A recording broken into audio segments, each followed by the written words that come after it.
Bien, bonjour à tout le monde.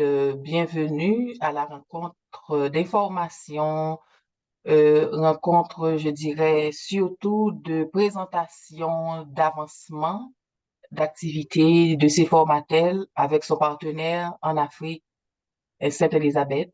Donc, Monsieur Detour sera de retour pour faire un dernier mise au point. J'espère que son micro sera mieux agencé parce qu'il y avait beaucoup d'écho lors de sa présentation tout à l'heure. Nous avons l'intervenant qui est là, Monsieur Dessalines, qui est sur son nom, bien sûr, Dessalines Bushnell. Et nous avons des invités tels que Monsieur Biateux, consultant en immigration. Donc, il va se présenter. Donc, je donnais la parole à nos étudiantes, celles qui ont fait le succès, celles qui ont porté le flambeau la cohorte de passée, la cohorte de l'année dernière, diplômée et arrivée pour la plupart ici au Canada et celles qui se préparent à venir, et je leur souhaite déjà bonne chance. Donc, je commencerai par donner le micro à Lynn, qui a fait ses preuves déjà ici après son diplôme. Donc, Lynn, c'est la doyenne, je dirais, de ces formateurs. Parce que c'est Lynn qui représente la première cohorte et qui a été satisfaite de sa formation. Lynn, je vais te mettre en spotlight. Merci de présenter et de nous dire comment a été ton parcours à ces formateurs et où en es-tu maintenant et qu'est-ce que tu fais de ton métier. Parce que je sais, ici au Canada, il y a beaucoup d'atouts. Tu as beaucoup d'atouts puisque toi, tu es une personne bien formée, tu as beaucoup de branches. Mais est-ce que ta formation t'a apporté quelque chose depuis que tu es arrivé au Canada? Je dis bonjour à tout le monde. Bonjour bonjour à Madame Guillaume. Bonjour à tout le monde. Bonjour, chers étudiants. Bonjour, chers futurs étudiants. Pour vous dire que moi, ça a été pour moi un succès avec ces formatels parce que j'ai reçu le package que j'avais besoin pour, pour pouvoir, à l'époque, start, commencer.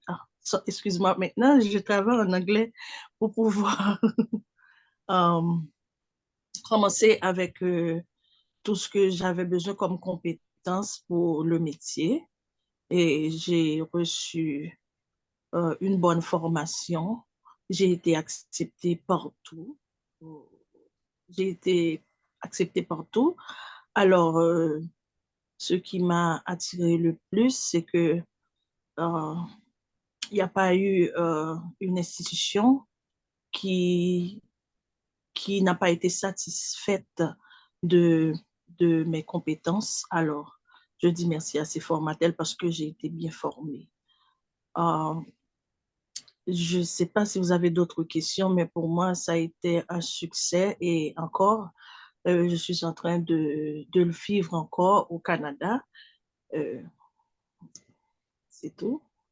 Donc, bon, merci Lynn. Donc, on va laisser les questions pour la partie où il y aura questions, mais je pense que ta présentation, s'il y a d'autres personnes qui voudraient connaître plus de toi, etc., donc, ils pourraient après poser la question. Je vais demander aussi, maintenant à Naïka de se présenter parce que Naïka fait partie de la même promotion, mais en cours de chemin, je dirais, parce que notre cours, c'est par compétence. Quelqu'un peut venir trouver un groupe et la première partie du groupe termine avant l'autre partie. Mais c'est quand même de la même promotion que Lynn, mais elle a diplômé, en fait, dans un mélange de nouveaux étudiants et d'anciens étudiants.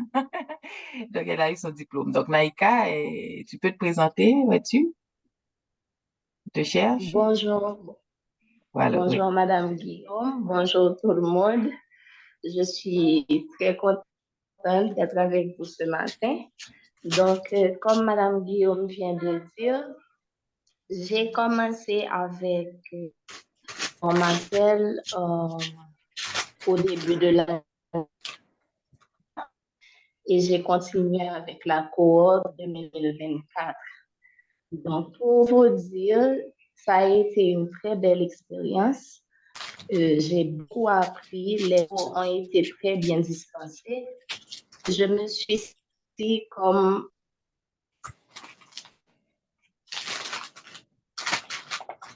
Là, ton micro est fermé et j'ai entendu bruit quelque part, je ne sais pas où. Mais ton micro, il est... Je Est-ce que ne sais tu pas. peux l'allumer? D'accord. Elle allume parce que c'est fermé Est-ce que actuellement. vous m'entendez? Ah, ok, ça va maintenant. Tu peux continuer. Est-ce que vous m'entendez? Oui, maintenant, on Ok, t'entend. donc je disais tantôt que, ok, je disais que je me suis sentie comme avec une grande famille aussi avec la Formatel. Donc, je tiens. Qui est parti? Naïka? Je ne sais pas. Il y a un problème de réseau, je pense, Naïka. Est-ce que tu nous entends?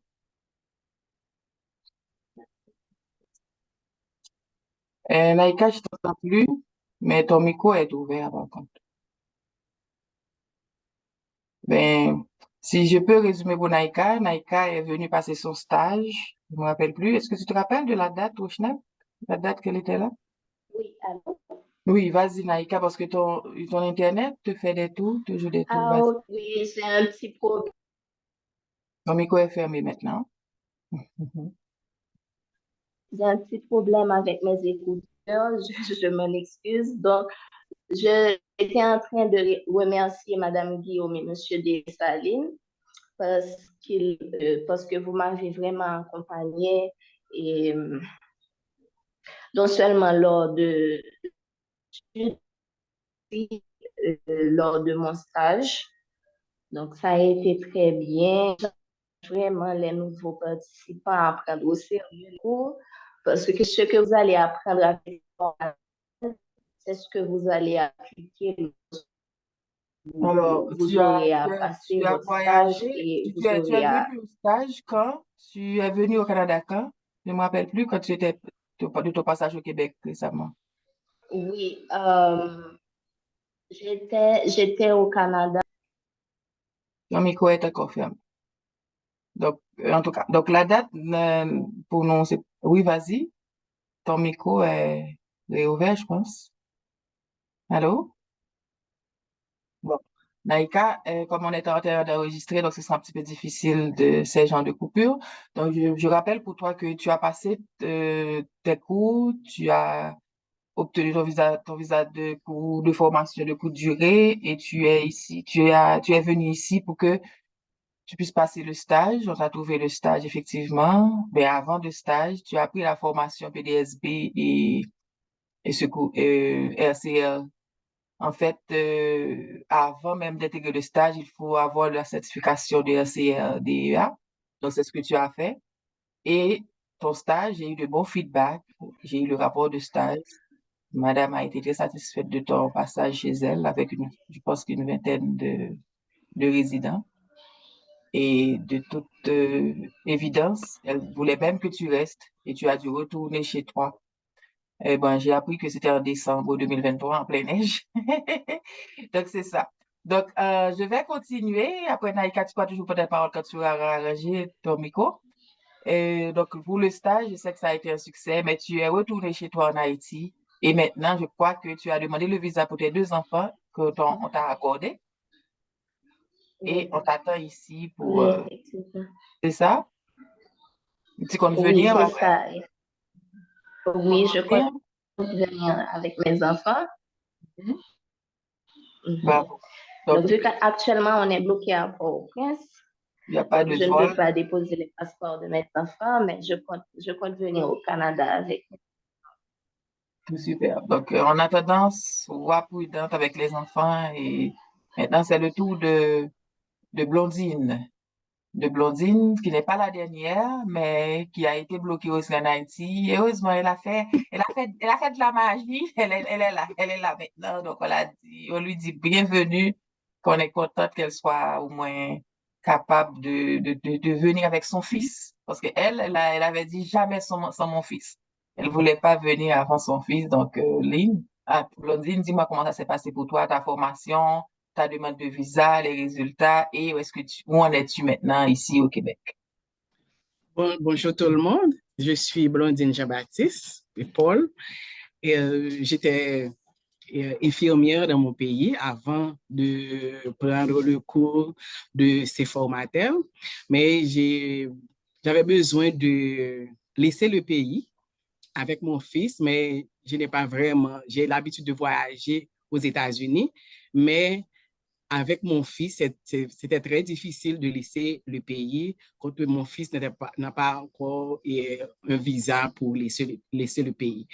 Mais on m'a demandé, et bon, on m'a donné le contact de Esther, et puis c'est comme ça que Esther m'a donné des conseils pour intégrer le cours et proposer aux bénéficiaires. C'est comme si c'était un cours auxiliaire par rapport à ma formation infirmière. Mais c'est seul moyen de laisser le pays avec mon fils par rapport à cette formation.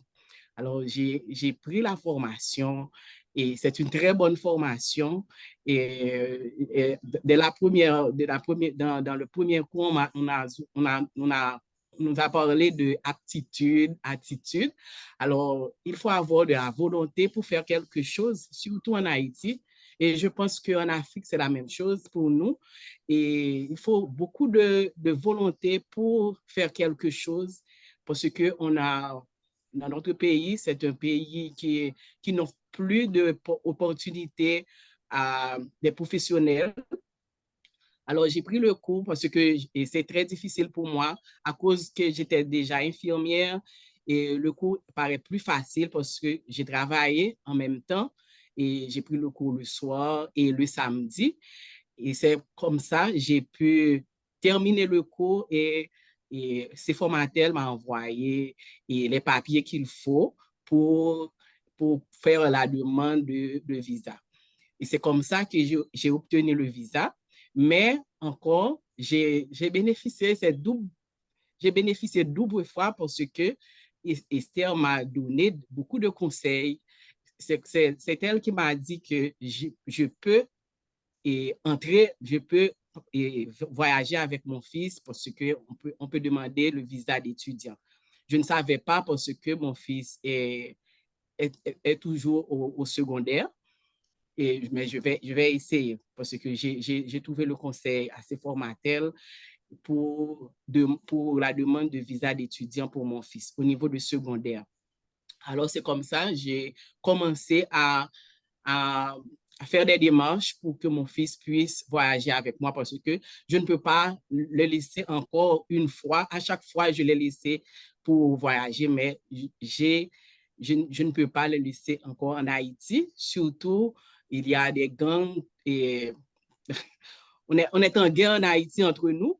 Et c'est pourquoi j'ai décidé de ne pas le laisser en Haïti et j'ai commencé avec la demande de visa d'étudiant pour lui. Moi, j'ai obtenu mon visa en novembre 2023 et lui, c'est en février 2024. Et 8 jours après, on est bloqué en Haïti parce qu'il n'y a plus de vol, tout ça. Et j'ai dû passer en République dominicaine avec beaucoup de stress parce qu'il y a des gangs partout. On a payé beaucoup d'argent pour laisser le pays et passer en République dominicaine pour arriver au Canada et mardi 8 avril. Mais j'ai arrivé au Canada, j'ai voulu continuer avec le cours pour terminer, pour avoir mon diplôme. Il faut finir avec le stage et inscrire dans RCR et PDSB pour terminer avec ce cours.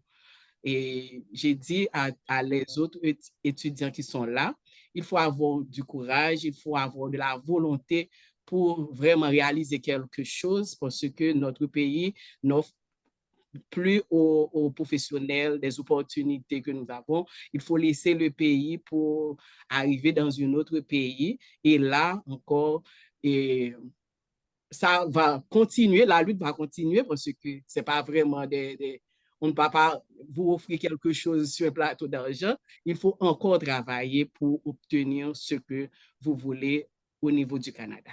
Merci à ces formateurs. Merci à M. Dessalines, qui est vraiment, c'est un beau professeur qui a beaucoup de patience avec les étudiants. Et merci encore à Esther et pour tous les conseils que vous m'avez donnés pour arriver là que je suis. Eh bien, merci Blondine. Merci aussi à Margaret Jean-Baptiste, ta cousine, qui nous avait mis en contact. Oui, Parce que sans elle, sans ce contact que tu pourrais faire confiance, c'est sûr que tu allais hésiter. Est-ce que c'est possible? Est-ce que c'est vrai? C'est souvent comme ça. C'est trop beau pour être vrai, ça ne peut pas être le cas, etc. Mais étant donné que tu as fait confiance à ta cousine Margaret, et je pense que tu as aussi maintenant dit que si c'est Margaret, ça peut pas être une arnaque. Donc, je vais faire confiance, je vais débourser ce qu'il faut et payer la formation. Et effectivement, pour toi, ça a été un succès, puisque, vu que non seulement tu as le profil, mais également tu as les moyens. Donc, je n'attends pas à ce que tout le monde qui peut également payer les frais de ticket, les billets d'avion, le passage de ces domaines. C'était vraiment des péripéties extraordinaires, mais tu as réussi, et ceci avec ton fils. Donc, félicitations et nous sommes fiers. Donc, actuellement, tu es inscrit pour aller prendre la formation PDSP et RCA Oui, pour la oui, semaine prochaine. oui, pour la semaine prochaine, Parce que samedi, moi, je commence j'attends la date de ta formation avec. avec RCR parce que j'étais inscrite tellement longtemps. Maintenant, on m'a dit que de choisir une autre date et de les communiquer cette date. Et pour la date la plus récente, parce qu'on on doit donner, on doit finir avec ce stage pour que tu puisses passer ton stage. Et après ce stage, suite au rapport du stage, c'est là que tu auras droit au parchemin qu'on compte donner le 27. Mais de toute façon, on va quand même le faire de manière symbolique, hein. J'espère que c'est sûr que le stage va être un succès, d'abord Oui. dans le profil. Bien, donc s'il n'y a pas de questions pour nos étudiants, je ne vais pas faire attendre trop Monsieur Biateux qui est avec nous. Hier, alors, on s'est rencontrés au cours de la semaine. Est-ce que Nina est là? J'aimerais bien que Jamy, Nina, est-ce que tu es là? J'aimerais bien te donner la parole, mais sinon, je vais passer directement à Dimitri, qu'on commence à se tutoyer, à s'appeler par son prénom, etc. Donc, qui va se présenter. Et après, Monsieur Rochnel Dessalines mais attends, Dimitri, laisse-moi d'abord présenter Monsieur Dessalines, qui est infirmier, formateur pour le groupe. Et comme ça, tu sauras à qui tu parles et tu seras plus à l'aise, n'est-ce pas? D'accord. Merci, Monsieur Dessalines, tu as la parole.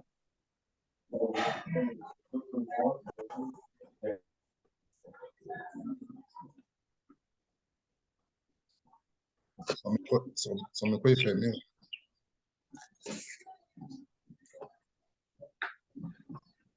Alors, bonjour tout le monde. Moi, c'est Rochnel Dessalines. Je vous salue, surtout les deux cohortes qui se sont regroupées ici, et aussi à Monsieur Ferdinand Detour, qui est responsable pour son école au Cameroun, et bienvenue à Dimitri, qui, d'après ce que j'apprends par Nina, est un conseiller en immigration. Alors, moi, j'ai une formation technique de base. Par la suite, arrivé au Canada, je suis devenu infirmier. Et quand mon épouse m'avait proposé pour le cours, honnêtement, j'avais une petite réticence parce que c'est un cours pratique. Mais avec la technologie qui arrive, on peut faire beaucoup de choses. Et c'est ça qui est arrivé avec surtout la première cohorte. Donc, quand on avait des pratiques, on leur avait demandé de nous filmer ça et de nous l'envoyer. Et à partir de ce qu'on voit qu'ils font, là, on porte des petites corrections. Et ça a bien marché puisque le fruit est là. On a trois étudiantes ici, Maïka, Lynn et puis Blondine. Donc maintenant, elles se trouvent toutes au Canada. Donc ça, c'est un point fort pour notre école. Et aussi, ce que j'aimerais savoir, moi, je ne sais pas si Lynn est encore présente là. Elle est partie? Elle est là? Je suis là, Monsieur Dessalines. Oui, c'est ça. Parce que là, dans ton approche, tu as dit que tu as été accepté partout. Ce que j'aimerais savoir, c'est que est-ce que l'aspect pratique du cours a été un handicap pour toi ou bien tu te retrouves assez bien quand il fallait faire les choses live, si je peux utiliser ce mot? Non, ça n'a pas été du tout un handicap parce que c'est comme si moi-même, j'ai, j'ai beaucoup d'astuces et ensuite, et des fois, quand je pratique en travaillant, j'entends vos voix dans ma tête qui disent que qu'est-ce que je dois faire, qu'est-ce que je dois pas faire. Et c'est comme ça. J'ai pratiqué, j'ai pratiqué, je me suis mise, c'est comme si vous me parliez et moi, je pratiquais. C'est comme ça que j'ai fait. Et ensuite, ça a été une réussite pour moi parce que c'était vos voix, la voix de M. Dessalines, de Madame Manouchka qui était là aussi, qui me parlait, qui disait, il faut faire ceci, il faut faire cela. Alors, j'ai suivi les voix dans ma tête et puis je me suis mise à pratiquer et c'est comme ça que j'ai réussi. Eh bien, félicitations. Parce que c'était ça notre inquiétude, mais comme il y a beaucoup d'étudiantes qui ont pu traverser cet impact-là, donc, autrement dit, le cours marche très bien. C'est pas une question de distance qui fait que les connaissances ne peuvent pas être transmises. C'est simplement une question d'aptitude et aussi d'attitude. Alors, c'est ça, je ne vais pas en dire trop. On va écouter Monsieur Dimitri Anicet qui va vers son allocution pour nous dire exactement quelle est l'approche ou bien quelles sont les choses qu'il peut nous apporter pour que nos étudiants qui se trouvent au Cameroun, Douala ou Yaoundé puissent bénéficier davantage de cette formation-là. Bonjour à tout le monde. Est-ce que vous m'entendez? Oui, Oui, on parfaitement. vous Ok, entend. parfait. Moi, c'est Bonjour, bienvenue. Bonjour. Bonjour. Moi, c'est Anissé Dimitri Diateux. Je suis consultant en immigration canadienne, inscrit au collège sous le numéro R 70 98 52. Bon, je suis d'origine camerounaise. Ça fait 16 ans que je suis au Canada et je suis promoteur du cabinet, le groupe La Boussole au Cameroun. Donc, j'ai mes deux bureaux à Yaoundé et à Douala.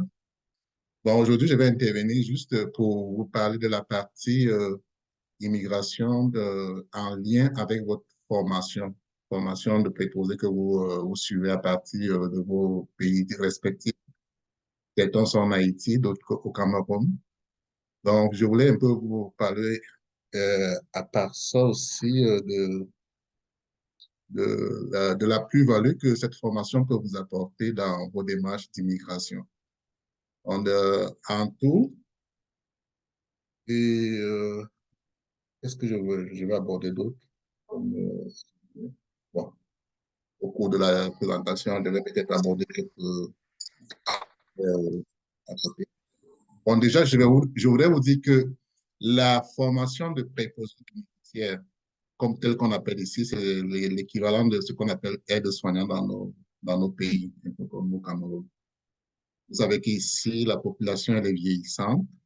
Et j'avais aussi oublié quelque chose, je suis infirmier de formation. Donc, avant d'être consultant, je suis infirmier de formation. Donc, la formation de préposés aux bénéficiaires, c'est la formation des soignants. Et ici, au Canada, nous sommes dans un pays où la population est très vieillissante. Et, la moyenne d'âge aujourd'hui est de 41. On est entre 44 et 45 ans pour ce qui est de l'âge moyen de la population. Donc, du coup, on a un gros besoin de la main-d'œuvre dans le domaine de la santé, que ce soit les préposés aux bénéficiaires, que ce soit les infirmiers, les médecins, donc tout ce qui concerne la santé. Donc, du coup, c'est une très bonne formation. À la mesure où vous avez reçu cette formation-là, vous avez beaucoup d'opportunités en ce qui concerne soit le travail, soit d'autres placements ici. Donc, du coup, dans votre cas, lorsque vous avez fait cette formation, la formation avec ces formatels, vous êtes sûr que si, mettons, on allait peut-être dans le champ de visa de travail et que peut-être on faisait des entrevues, vous êtes sûr qu'avec cette formation-là, vous allez être mieux coté par rapport à peut-être quelqu'un d'autre qui n'a pas fait la formation. Et avec ça, vous avez plus de chances de migrer ici. Canada. Maintenant, donc, pour ce qui est de l'acceptation de pouvoir continuer sur le Canada, vous pouvez arriver ici par trois procédures différentes. Bon, j'ai regroupé les procédures, ce qui vous concerne. Vous pourrez arriver ici après formation avec un visa de travail. Mettons si vous avez la chance de décrocher un contrat de travail à la fin d'une entrevue. Vous viendrez ici comme préposé aux bénéficiaires pour les travail. Donc, vous arrivez. Si, mettons, vous n'avez pas achevé votre formation sur le plan en ce qui concerne les certifications de PDSB et de SCL, l'employeur, une fois que vous êtes sur place, pourra vous donner cette formation-là parce que c'est des prérequis pour pouvoir exercer ici comme préposé bénéficiaire. Il faudrait que, mettons, si vous êtes dans une résidence ou dans l'hôpital et que vous avez un patient qui peut-être en arrêt cardiaque, que vous soyez à même de faire les premiers secours avant que l'équipe ne se joigne à vous. Donc, à part le visa de travail, vous pourrez peut-être aussi avoir la chance de décrocher un visa visiteur. Donc, vous arrivez comme visiteur ici et ça fait en sorte que, étant sur place avec la politique d'intérêt public qui est en cours jusqu'au 28 février 2025, vous êtes capable, étant sur le territoire, de pouvoir changer votre, votre visa visiteur en visa de travail en ayant la chance aussi de décrocher un contrat de travail parce que, bon, normalement, un visiteur sur le territoire canadien ne peut pas travailler, mais avec la politique d'intérêt public, vous pourrez faire des démarches pour qu'un employeur puisse vous accompagner et qu'il puisse, à la fin, vous faire délivrer un permis de travail. Et enfin, il y a la procédure pour ceux qui sont éligibles à la procédure de travailleur qualifié. Ça veut dire ici, si vous respectez les conditions de l'immigration, en termes de critères, dans le critère d'éligibilité, je mets quoi? Je vais mettre l'âge, mais la formation académique, votre formation académique d'origine, pas celle de préposé ici. Il y a vos années d'expérience professionnelle, il y a le domaine d'études dans lequel vous avez excellé. Si vous avez répondu aux critères de l'immigration, vous êtes admissible au programme de travailleur qualifié. Ça fait que lorsque la procédure arrive à son terme, vous quittez directement de votre pays d'origine, vous arrivez ici comme résident permanent. Et quand vous arrivez donc comme résident permanent, sur la base de votre diplôme académique d'origine, ça veut dire que si vous arrivez et que vous voulez travailler comme préposé aux bénéficiaires, ça fait que vous avez gagné en temps. La formation que vous avez suivie de préposé dans votre pays fera en sorte que lorsque vous êtes là, vous faites juste des certifications de PDSB et de SCR pour pouvoir être actif. C'est un peu le côté positif de cette formation. Donc, par ça, qu'est-ce que je pourrais encore ajouter? Donc, je vous encouragerai à suivre vos formations. Il est bien vrai, il faudrait que vous sachiez que le fait de faire la formation ne veut pas forcément dire que tout de suite, on va au Canada parce qu'il y a des procédures à suivre. Il y a des chanceux qui, parmi vous, vont pouvoir décrocher un visa visiteur. Il y a certains qui vont avoir la chance d'avoir un visa de travail et d'autres, par contre, vont passer par la voie de la résidence permanente. Donc, c'est tout ce que je pourrais vous dire et je vais continuer d'être avec vous. Si vous avez des questions, ne vous gênez pas. Vous allez me les poser avec l'analyse que je vais faire. Je pourrais vous répondre. Quelques questions, des questions pertinentes parce que je sais, les gens ont souvent des questions à vouloir tout de suite savoir comment ça se passe. Mais bon, vraiment des questions qui vont aider les autres apprenants. Donc, je pense que c'est ce que je pouvais vous dire ici ce matin.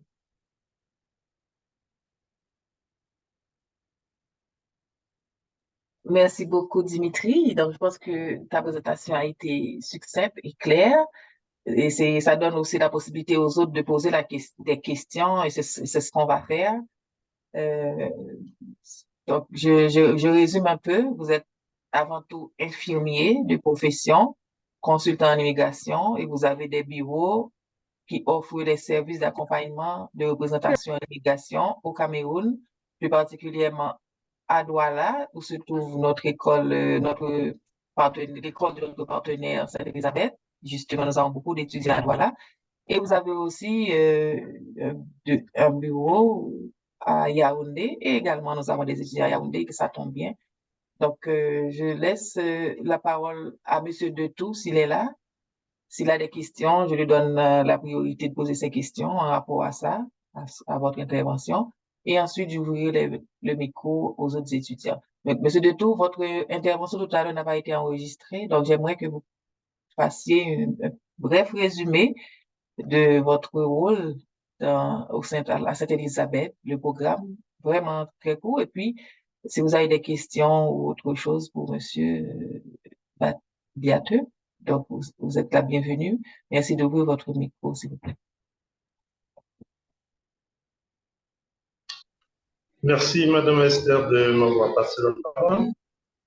En fait, j'ai pas de questions. Je vais juste comme ça souhaiter la bienvenue à mon compatriote, à mon frère Dimitri. Je remercie de pouvoir accompagner cette initiative. Je vais juste comme ça attirer l'attention de nos apprenants présents sur cette rencontre Zoom, ou alors toute personne qui suivrait cette rencontre après que ce sera terminé, de savoir que il y a des professionnels comme Dimitri, qui est consultant en immigration, et professionnels du domaine de la santé aussi. Et bien entendu, notre collaboration avec ces formateurs, ça ne se limite pas qu'au programme des préposés bénéficiaires. Il y a aussi bien d'autres programmes comme éducateur à la petite enfance. Donc, j'invite comme ça nos apprenants à pouvoir poser une question, ou alors, même après cette présentation, de pouvoir entrer en contact avec qui de droit pour voir davantage un accompagnement. Non seulement pour pouvoir enchérir la formation, mais aussi pour pouvoir bénéficier d'un accompagnement au processus d'immigration. Alors, notre école, l'Institut Sainte-Élisabeth, a pour particularité du fait que nous sommes implantés dans la ville de Yaoundé, voilà, et très prochainement à Baganté, Konsamba et Bafoussam. Nous avons des technostructures pour accompagner nos apprenants dans différents programmes de formation. Donc, l'Institut Sainte-Élisabeth est adossé sur une formation sanitaire, la clinique Sainte-Élisabeth, qui sert aussi de plateau technique à nos apprenants dans les filières de paramédicales, afin qu'ils puissent se capaciter techniquement. Pour cela, nous avons une collaboration avec les hôpitaux qui permettent comme ça de capaciter nos apprenants. Hormis cela, nous avons bien d'autres structures techniques d'accompagnement, auto-écoles, des restaurants et bien d'autres, parce que nous ne faisons pas que dans le paramédical. Alors, je ne veux pas monopoliser la parole. Je souhaite la bienvenue à Dimitri. Je pense qu'on aura l'occasion de changer de forme. Et je demande à nos apprenants de bénéficier au maximum possible de tous ces professionnels qui se mettent à contribution leur destin. Je vous remercie. Parfait. Donc, merci, Monsieur Detou. Donc, j'ouvre le micro maintenant aux étudiants finissants qui posent beaucoup de questions sur un groupe d'orientation ou en privé, souvent qui ne sont pas dans mon domaine puisque je ne suis pas consultante en immigration. Donc, c'est en ce sens-là, pour ceux qui sont en Afrique, nous avons monsieur Biato actuellement pour vous accompagner. Et pour ceux qui sont en Haïti, nous avons monsieur euh, syndic qui avait fait une présentation pour vous. Donc, c'est vraiment important d'orienter vos questions vers eux. Et nous autres, nous sommes là pour négocier pour vous, parce que je sais que sur le plan euh, pécuniaire, c'est sûr que vous n'aurez pas les moyens qu'un consultant en immigration oblige ou bien exige, mais avec ces formateurs, c'est sûr qu'il y aura pour nos étudiants je dirais des frais spéciaux ou je ne sais pas, on n'a pas encore négocié avec Dimitri, mais c'est sûr qu'il y aura le fait que vous êtes nombreux, donc des arrangements spéciaux pour vous. Donc, si vous avez des questions, c'est le moment de les poser. Ne posez pas des questions sur combien ça coûte. Ne posez pas des questions sur quand est-ce que je vais arriver au Canada. On n'est pas en mesure de vous répondre. Mais c'est sûr que j'aurai le contact de monsieur Dimitri. Je vais partager avec ceux qui sont intéressés pour qu'ils puissent contacter directement.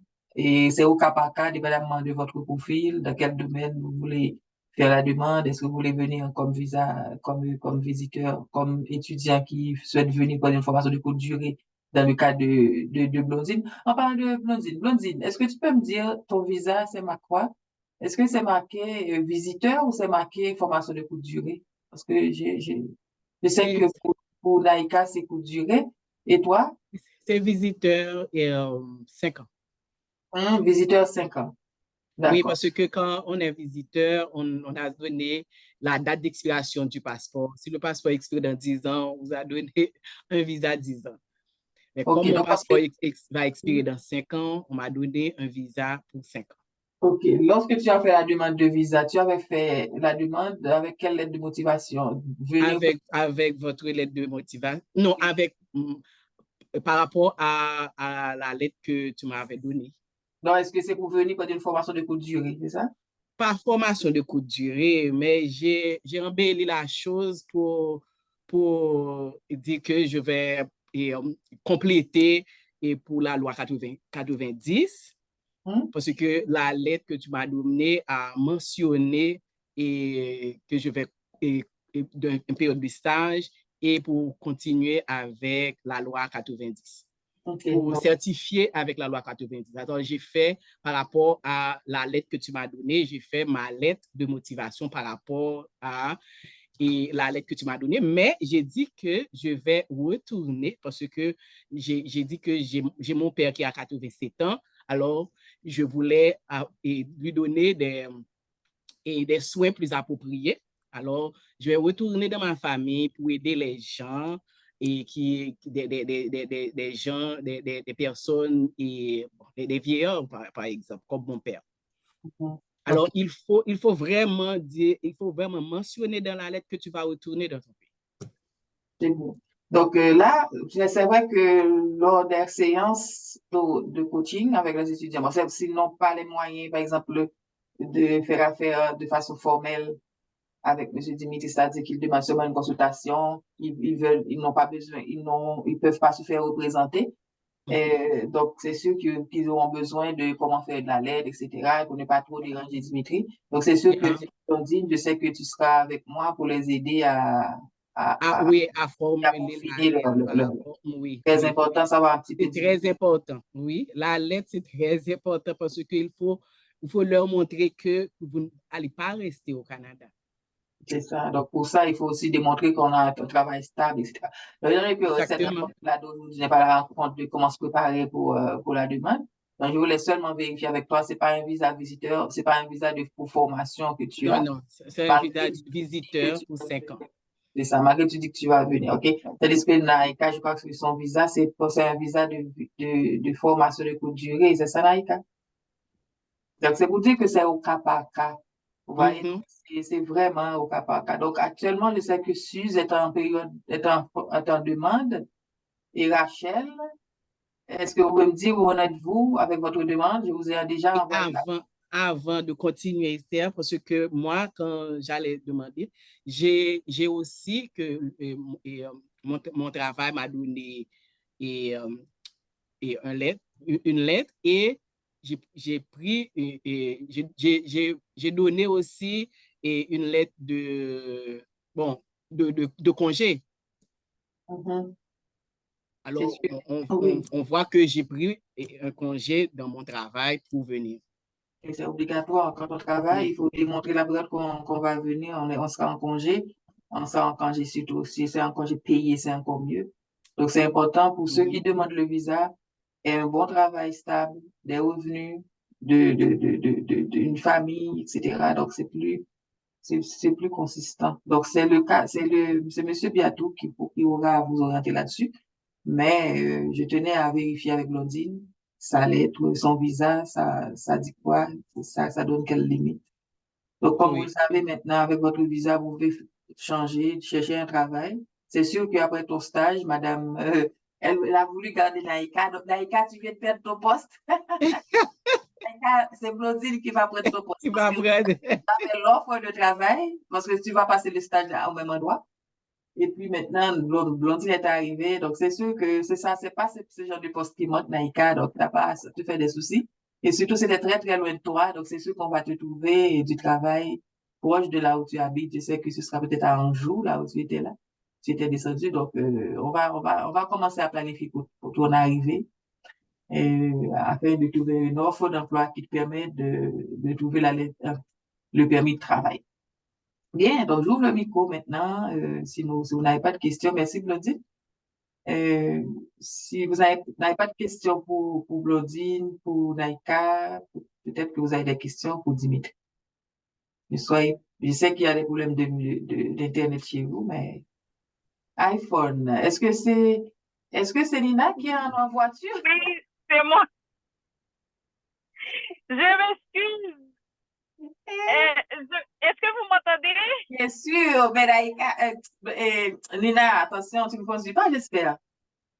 J'ai entendu un petit peu, ça fait au moins 5 minutes que je suis là.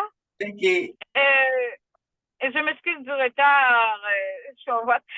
Aucun problème. Ne te fais pas prendre, hein? Ne te fais pas prendre. T'es en train de conduire, là. Non, c'est correct, je regarde devant moi. J'ai l'habitude de faire ça. Bonsoir tout le monde, bonsoir, bonsoir. Sans te promesse, son micro est fermé, je pense. Mon micro est fermé? Non, Non, non, Nina, j'ai dit bonsoir. Ah, ok. Rochelle m'a rappelé pendant que j'étais en train de conduire parce que j'avais beaucoup d'appels ce matin. Puis, j'ai dû Ouais, je envoyer viens de l'appel. t'envoyer un texto là. C'est ça, parce que j'ai vu un iPhone qui était branché, j'ai appelé, je pensais que c'était toi. Heureusement, monsieur, Oui, c'est moi, c'était moi. pas toi. Eh bien, tu as raté la présentation de... Dimitri. Dimitri. Oui, oui. Salut Dimitri, ça va? Donc, Nina, pour ceux qui n'ont pas encore rencontré Nina, Nina est infirmière ici. Elle est devenue actuellement notre alliée dans le programme, mais elle mobilise les ressources pour nous. Donc, c'est la collègue de Rochinelle.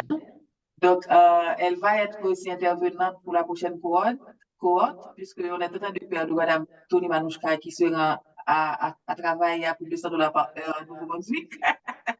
Donc, c'est sûr qu'elle n'aura pas de temps pour ses formateurs dans les heures, dans les mois à venir.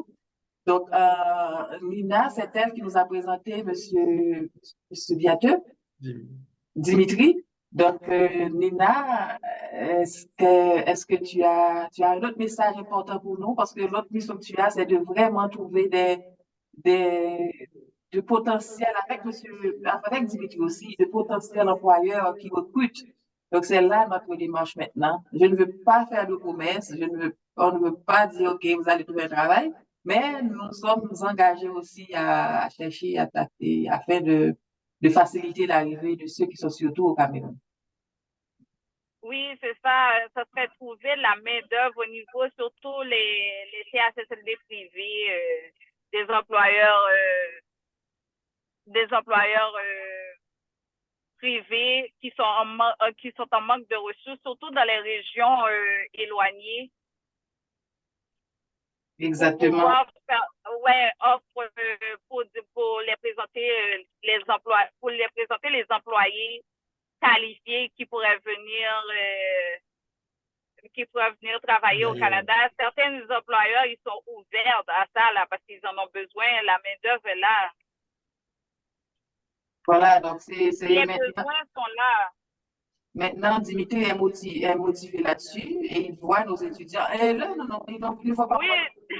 Ils sont très timides aujourd'hui. À chaque fois, on leur donne le micro, ils n'ouvrent pas même leur micro. Donc, Dimitri ne va rien faire pour eux parce que Dimitri les a rendus timides. Parce que Dimitri, c'est le vrai de vrai. Il te dit là, c'est pas. J'ai pas été chercher Dimitri parce que Dimitri connaît notre réalité. Comme Rochnel, il est infirmier, puis il connaît la réalité d'ailleurs et d'ici aussi. C'est c'est la personne blindée parfaite qui connaît la réalité pour pouvoir les aider. Et j'ai vu Dimitri en œuvre aussi avec beaucoup de personnes au Cameroun. C'est pas non seulement ça, j'ai pris Dimitri parce que Dimitri, je le vois travailler, il est consultant en immigration, il est certifié, il a une licence de l'immigration du Canada.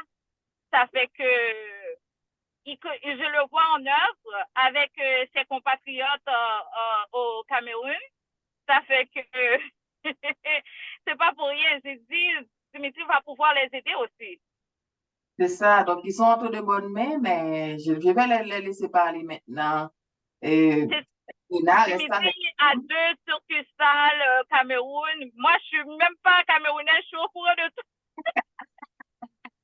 C'est bien. Donc j'attends Dimitri est très transparent. Il est très transparent.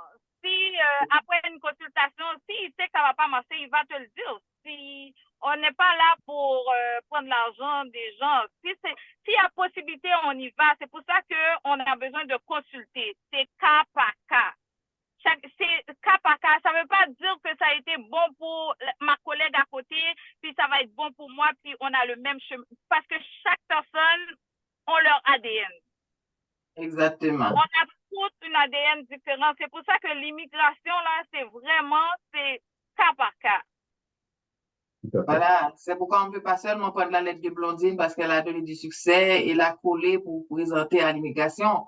Donc, il faut parce vraiment. Que qu'est-ce qui arrive? Que l'agent d'immigration, là, il fait son 360 degrés. Il fait ton 360 degrés, comme quand ton dossier est présenté, là, il le regarde. C'est pas tout le monde qui a le même background. C'est pas tout le monde qui a été dans la même école. C'est pas tout le monde qui a les mêmes années d'études, les types d'emploi. Tout ça vient, tout est combiné ensemble. Super. Donc, je vais donner la chance à quelques-uns d'entre eux de parler à Dimitri, de se faire connaître. C'est vrai qu'ils ont un problème de réseau au Cameroun, mais je suis sûre que Dimitri devrait voir avec qui il va travailler. Est-ce que ce sont des personnes qui ont toutes leurs chances? Mais j'ai beaucoup d'infirmiers, d'infirmières, même, ils vont se présenter, dire qu'ils sont déjà dans leur pays et la formation qu'ils sont en train de prendre, comment ils prennent ça au sérieux et comment ils sont prêts à travailler, continuer à travailler pour atteindre l'objectif. Ça, probablement pas expérience parce que je suis également immigrante ici il y a quelques années, mais ça m'a pris plus de 10 ans avant d'obtenir ma résidence permanente. Donc, c'est vrai que pour mon cas, j'ai retardé un petit peu le dossier en changeant les informations, etc., etc. À chaque fois qu'on change, ça retarde. Mais immigrer ici, c'est pas du jour au lendemain en claquant le doigt. C'est pas comme ça l'a été pour Naïka ou pour Blondine. Ils ont passé par le visa visiteur, c'est plus rapide. Mais si vous êtes capable d'attendre la résidence permanente, donc ne pensez pas que ça va prendre seulement 3, 4, 5, 6 mois pour être au Canada. Donc, il faut rester motivé. Donc, je vais ouvrir le micro. Donc, je vous invite vraiment, étudiants, surtout les Camerounais, à prendre le micro et à vous présenter. Bien, je vais citer les noms parce qu'ils sont timides. Qu'est-ce qui se passe au Cameroun? Monsieur Detou. Il faut que... Trop bizarre. C'est la première fois que je les vois aussi silencieux. Dimitri, pourquoi tu Est-ce fais que ça? Guy n'est pas là? Guy, tu veux Guy Guy? aime poser des questions. Moi, je veux pas Guy. Je ne sais pas ce qui se passe. Pourquoi? Bonjour, Nina. Ça va, Dimitri? Bien, merci. Toi? Trop bizarre. Oui. Merci d'être présent, Dimitri. Moins des choses.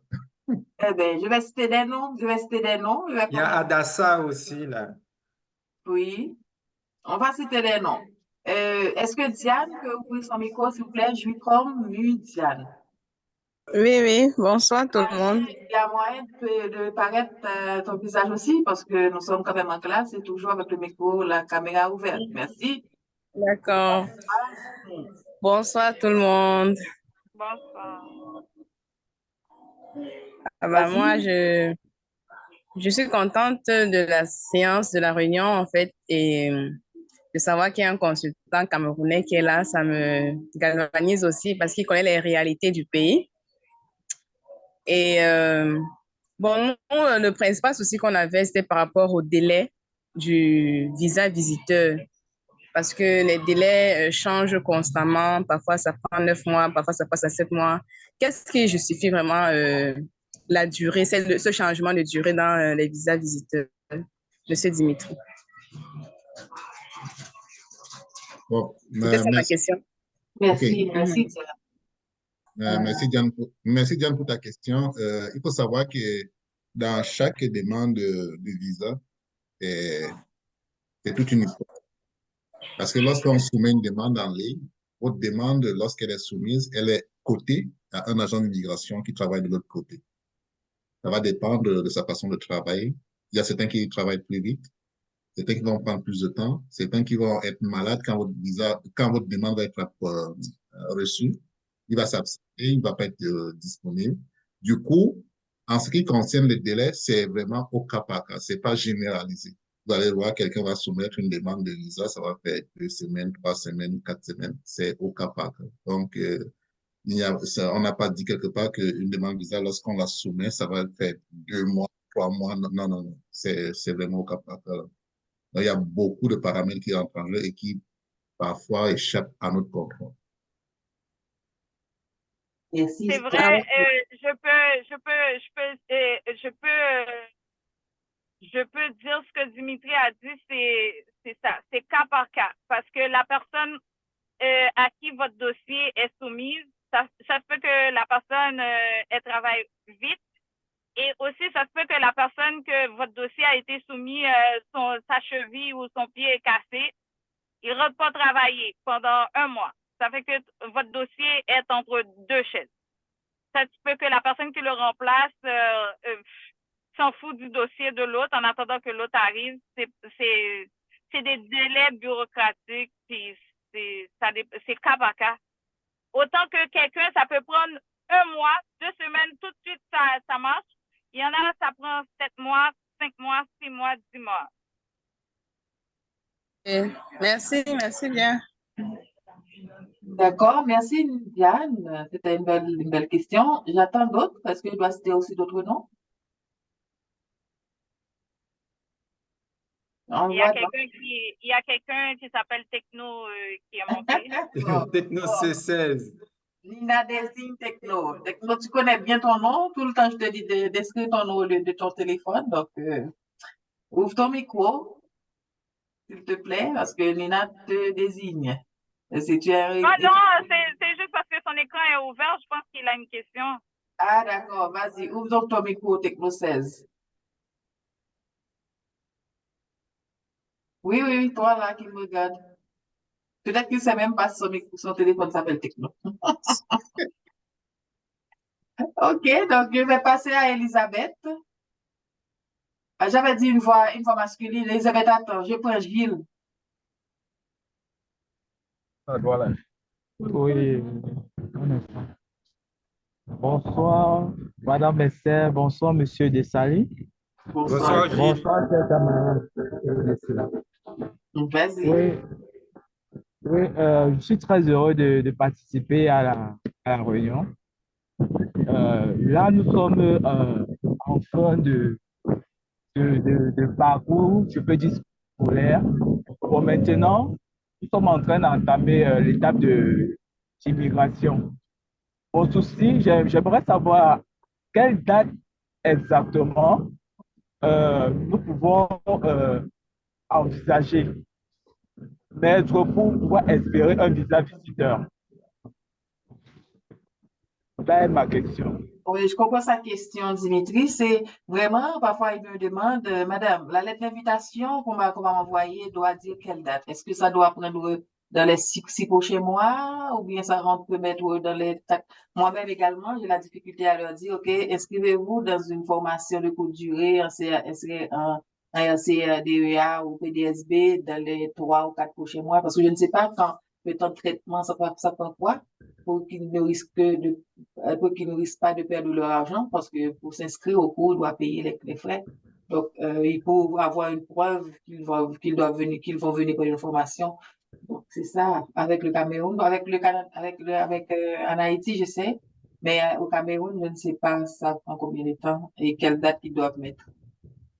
Ben, en fait, généralement, ce qui se passe, c'est que lorsqu'on fait une demande, que ce soit une demande d'étudiant ou bien une demande de visa visiteur avec une lettre d'invitation, il faut seulement que la lettre soit valide. Il faut qu'elle soit valide au moment de la soumission. Parce que j'ai souvent des cas un peu spéciaux ici dans la mesure où je vais soumettre une demande de visa étudiant avec une lettre d'admission dans une école. Lorsque le visa est émis, parfois, généralement, la rentrée dans l'école est passée depuis. Dans ce cas-là, il faut peut-être reprendre une nouvelle admission pour pouvoir valider avec le visa. Donc, l'essentiel, le plus important, c'est que la lettre soit valide, la lettre d'invitation soit valide au moment de la soumission. OK, même si la date est périmée, on peut renouveler la date après. Pour renouveler, ouais, c'est ça. Ouais, parce que je crois que Blondine a eu ça, elle doit payer une trentaine de dollars de frais additionnels. Effectivement, Gilles, elle a fait la demande d'entrer à l'école et le temps de le visa, l'entrée est passée. Est passée, oui. Donc, c'est pas un problème si la date que tu mets ne correspond pas à la date où tu vas rentrer. Donc, tu peux toujours modifier ça. D'accord, merci bien. Donc, Il y a David aussi. David, M. Dessalines te désigne. David, est-ce qu'on a David dans le coup? Oui, Len David. L'Inde. Nous avons Elisabeth L'Inde. En tout cas, c'est toi qui connais des étudiants, mais je ne me rappelle pas qu'on avait David. Est-ce que l'Inde? Je peux intervenir, s'il vous plaît? Monsieur Detour, j'aimerais vraiment que les étudiants parlent. Est-ce que même bon, Oui, merci. monsieur Len David, c'est le coordonnateur de notre école au niveau de la ville de Yaoundé. C'est ça. Okay. C'est ça. Donc, on prend les étudiants. Nous avons Elisabeth qui est maître, Stella, Adassa. Adassa, tu es Esther. Caméra là. Mais elle en a déjà parlé. Oui, madame. C'est qui dit oui, madame? Et puis, nous avons des étudiants. C'est Adassa. OK. Donc, Adassa, rappelle-toi que ton nom veut dire Esther. Donc, les Esther ne sont pas en arrière, tu vois. Donc, il y a aussi Gemessi. Gemessi, donc c'est vrai qu'il y en a que je ne connais pas, puisque ce sont peut-être de nouveaux étudiants, mais en majoritairement, je connais tous. Donc, les étudiants d'Haïti se sentent peut-être mis à l'écart. Donc, je vais prendre une ou deux qui veulent parler. Oui, Adassa a dit oui, Madame Esther, mais elle n'a pas posé de question. Donc, je vais la laisser tranquille parce qu'ils sont... Madame, je vais poser. Ah, vas-y, donc, Adassa. Est-ce que tu peux allumer ta caméra? Je ne trouve pas les étudiants de Yaoundé, par contre. Pour Yaoundé, j'ai Laetitia et j'ai d'autres, je ne me rappelle pas tous les noms, mais je ne vois pas Laetitia ce matin. Oui, Adassa? Vas-y. Bonsoir à tout le monde et bonjour là-bas. Moi, c'est Adassa. J'avais deux questions qui m'ont toujours dérangée. La première question, j'aimerais savoir concrètement, vu le programme que nous avons suivi, quels sont les documents que nous avons besoin concrètement dans la procédure? Quels sont les documents en termes de visa visiteur que nous avons besoin lors de la demande de visa pour le stage? Et la deuxième question. Adassa, ton micro, pas ton micro, mais je pense que c'est ton Internet qui décale un peu. Donc, est-ce qu'on peut répondre en attendant pour sa question de document? Je pense qu'elle est partie. Elle est débranchée. Ah, elle Et est. la deuxième question, c'est quels sont les frais qu'on a besoin pour mettre comme preuve financière, la preuve de subsistance, comment ça se calcule effectivement? Qu'est-ce qu'on a besoin en termes de montant en francs CFA pour mettre comme preuve financière? Et oui, ce sont les deux questions là, merci. OK. Par rapport à sa question, s'agissant du premier volet, par rapport aux documents à avoir pour motiver la demande de visa visiteur dans le cadre spécifique de votre formation, je pense que la promotrice Esther devrait vous délivrer une lettre d'invitation à venir achever votre formation pour ce qui est des certifications de PDSB, de SCR. Et si, mettons aussi, juste pour vous donner plus de chance, si vous avez peut-être un lien de famille au Canada, je vous conseillerais aussi de pouvoir ajouter la lettre d'invitation de votre membre de famille. Donc, vous ferez avec ça, ça va beaucoup aider. Et pour ce qui est de la preuve financière, puisqu'il s'agit ici d'un visa visiteur, généralement, il faudrait que vous ayez des moyens qui puissent justifier que vous pouvez vous prendre en charge. Donc, vous pouvez vous acheter votre billet d'avion.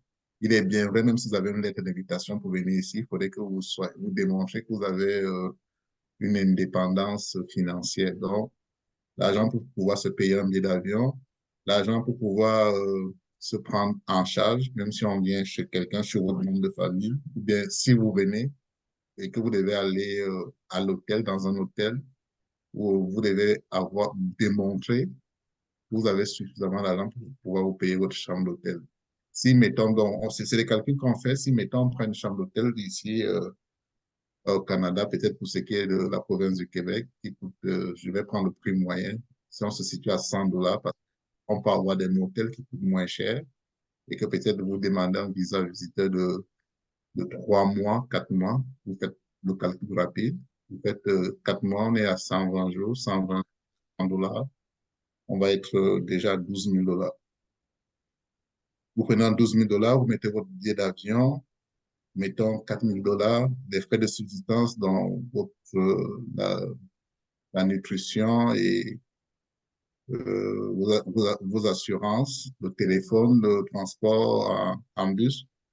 On va se situer comme ça dans les 25 000 $ de frais financiers. Là, au Cameroun, 25 000 $, on est pratiquement là à 12 millions de francs CFA.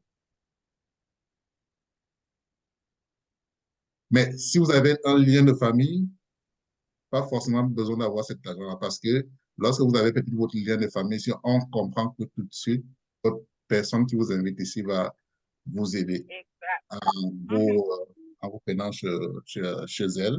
Elle va vous offrir un logement, elle va s'occuper de vous sur le plan nutrition. Elle va peut-être vous offrir aussi, peut-être parfois, les moyens de transport. Ouais, c'est vrai.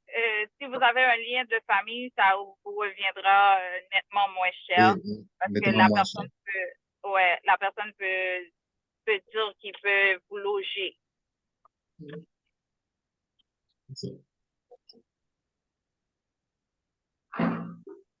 La deuxième partie de la question? Et je pense qu'elle avait une question à deux volets. Je pense avoir répondu. Ah, ok, c'est bien. Est-ce que il y a Mambo Merci?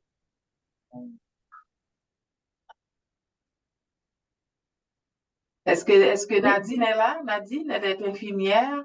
Si vous êtes infirmière, présentez-vous aussi que vous êtes infirmière, etc. Vous voyez, donc dites-nous qui vous êtes pour que monsieur. Oui, Stella, si tu as une question, tu prends. Après, on aimerait entendre deux autres personnes.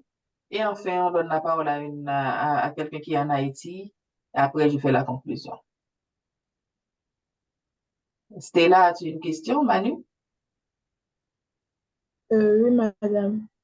Vas-y, est-ce que tu es infirmière? Non, je suis étudiante à formateur. Très bien, vas-y. Bonsoir à tout le monde. Bonsoir. J'ai deux questions à poser. Bon, j'ai opté pour la résidence permanente. Et ma première question est, après avoir fait un test de langue et une équivalence de diplôme, qu'est-ce qui pourrait empêcher à l'immigration de donner le visa pour la résidence permanente? Et ma deuxième question est de savoir quel est le montant exact qu'on doit mettre dans le compte. Merci. Stella, par rapport à ta question, déjà, je voudrais savoir c'est quel programme d'immigration, parce que quand vous dites quand vous parlez de preuves financières dans la procédure d'immigration, ça veut dire que c'est pas le programme de travail qualifié du Québec. J'imagine que c'est Entrée Express. Oui, monsieur, Entrée Express. Et dans le programme d'Entrée Express, l'immigration a publié un barème de preuves financières. Je ne sais pas, il y a combien de personnes dans votre projet d'immigration? Je vais vous dire tout de suite. Monsieur, nous sommes environ 10 personnes. 10 personnes? Oui, monsieur. Attends. Et ta famille, ça veut dire tu as des enfants, ton époux, qui d'autre qui fait partie de ton projet d'immigration? On parle de ton dossier personnel. Non, monsieur, je suis seule. Seul, vous êtes seul, ok. Tu es seul, d'accord. Parce que... Okay. Je n'ai pas suivi la question, désolé. Donc, je vais vous dire le montant tout de suite, ça sera pas long.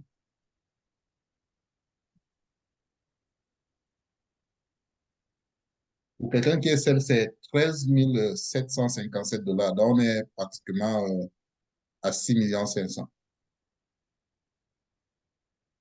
Maintenant, donc, les motifs de refus de visa dans la procédure de résidence permanente, généralement, ça va se situer vers la fin, lorsque l'immigration va commencer son enquête par rapport à, à certains points, un peu comme sur le domaine de la santé. Si, mettons, vous avez une maladie qui vous invalide, il y a par exemple des maladies qui n'entrent pas au Canada. Si, par exemple, vous avez une tuberculose, vous avez un chlamydia, vous avez une syphilis, et qu'on ne peut pas soigner, parce que ce qu'ils font généralement, c'est que lorsqu'on va découvrir cette maladie, on va vous mettre sous traitement.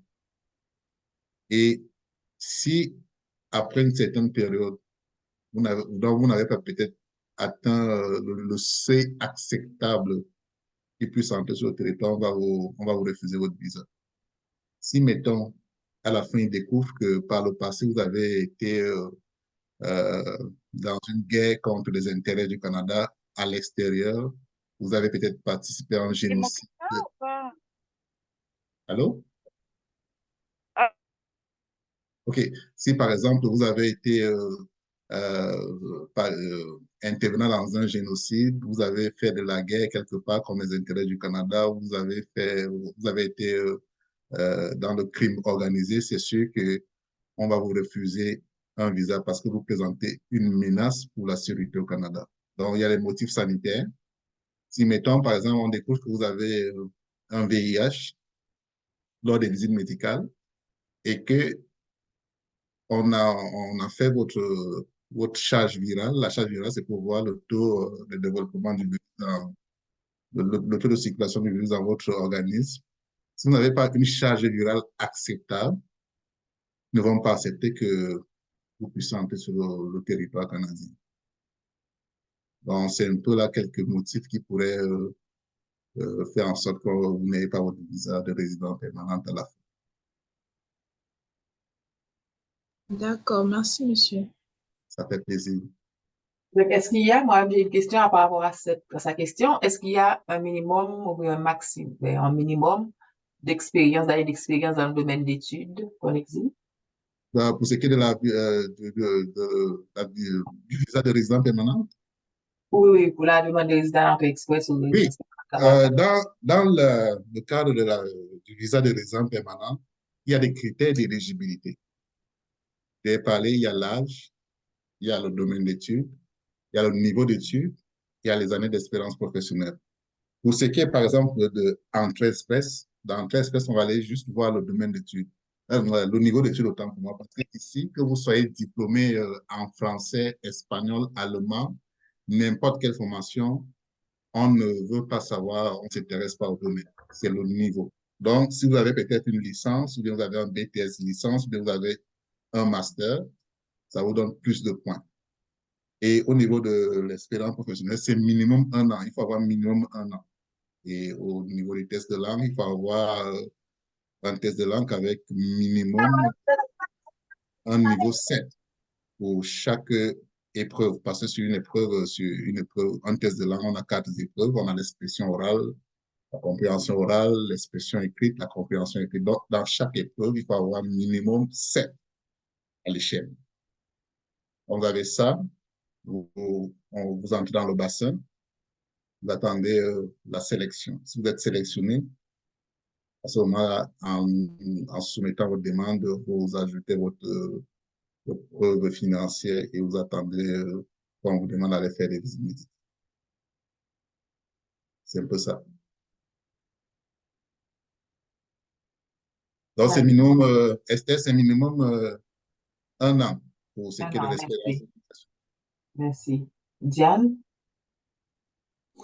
Ok, ma question, c'est par rapport au test de langue. Quand M. Dimitri vous dit niveau 7, nous, on connaît C1, C2, B1, B2, A1, A2. Donc, quand on dit niveau 7, en fait, ça correspond à quoi? C1 ou... Bon,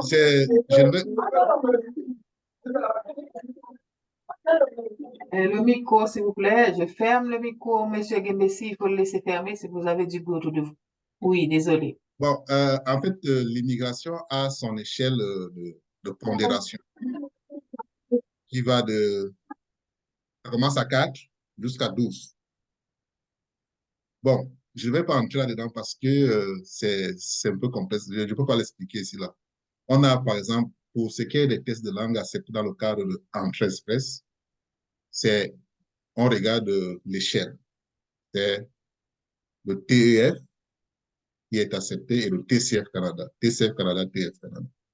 Donc, en dehors de votre C1, B1, B2, C2, ils vont venir voir la note qui accompagne votre B2 ou bien votre C1 et regarder l'échelle, vous dit que vous êtes à tel niveau de l'échelle.